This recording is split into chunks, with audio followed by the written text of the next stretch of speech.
Само планот за управување и спојот на природното со културното богатство со меѓународна валоризација ќе ги стави легендарните Маркови кули од актуелната привремена на постојаната листа на УНЕСКО. Според директорот на Институтот за старословенска култура, археолог Бранислав Ристевски, единствената пречка што овој ексклузивен природен раритет се уште не е на постојаната листа на УНЕСКО е што Марковите кули како огромен споменик на природата немаат план за управување со комплексот, иако располагаат со широк диапазон на културни вредности, кои сами по себе се евидентни факти за исполнување на меѓународните стандарди за валоризација. На овој простор и во неговата близина имаме цела низа на споменици на културата, значи правно валоризирани културни вредности. Тука се Трескавец, фортификацијата Маркови кули,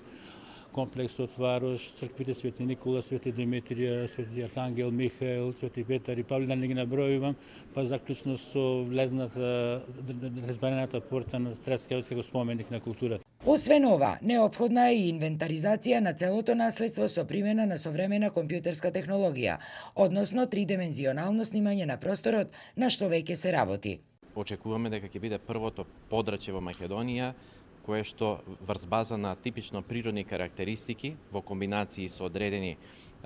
културно-историски споменици, археолошки локалитети и така натаму, значи ќе биде навистина